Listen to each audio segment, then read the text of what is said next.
According to a recent Barclays study, working from home is here to stay.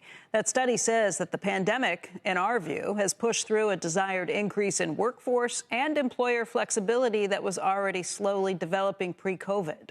I don't know about the employer wants on this, but I do know that it's what workers want.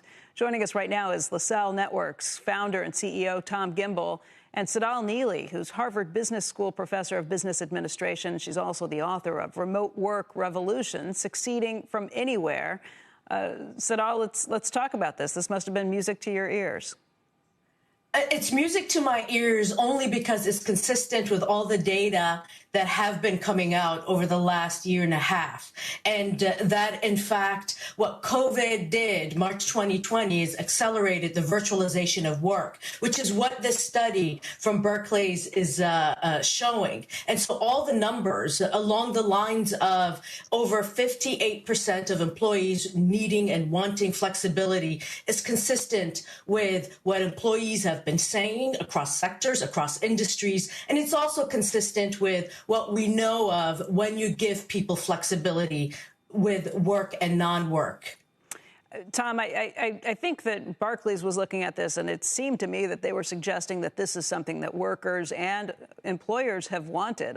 I know workers have wanted it. I am a little more dubious about the idea that employers have wanted this along the way. It seems to me that employers are kind of giving in because they have to acknowledge it's worked over the pandemic. And by the way, it's a pretty tight labor market, so maybe they have to be willing to concede to what workers want right now. What do you hear from employers?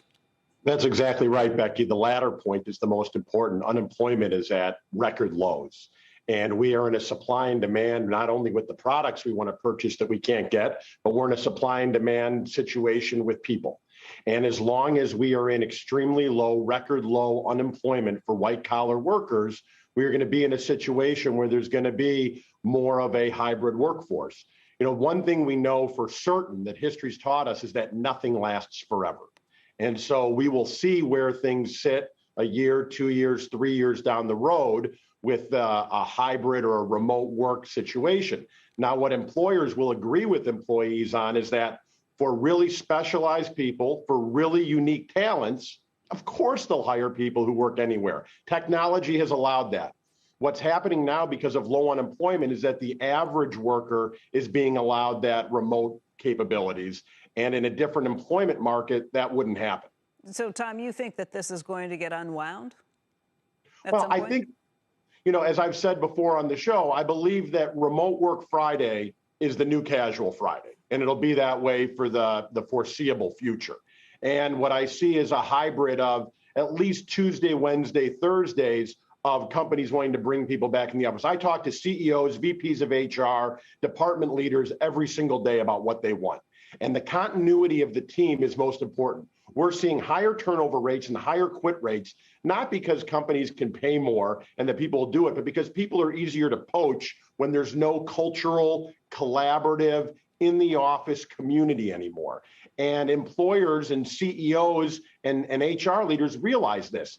And they want people to come from the together to create that sense of community. When you want to have community at work. Tom, you're making it sound like jail. We want everybody together so we can lock you all up here and nobody else can poach you. No. See, I've said this before on the show, Becky. What we have is, why do we want kids in school? Back to your cells. Why do we want kids in school? Well, we want kids in school so that they can learn and be together and learn how to socially develop. By the time you're 45 or 50 years old, maybe you're done with people. Maybe you're done with the social side of things, and maybe you've got other things you need to do, like take care of your family and be more holistically looking at this. Well, There's an assumption here. There's an assumption here that you can't collaborate, you can't innovate, you can't have culture if you're not co-located. That is empirically not true. Think about global organizations. They've had distributed workforces forever, for decades, and very effectively. So what I see is that companies and organizations, and I'm talking to the CEOs and VPs as well, they need to level up so that they understand how do you build and retain culture when not everyone is, when we're not all co-located. So to say that in person is a panacea, not true.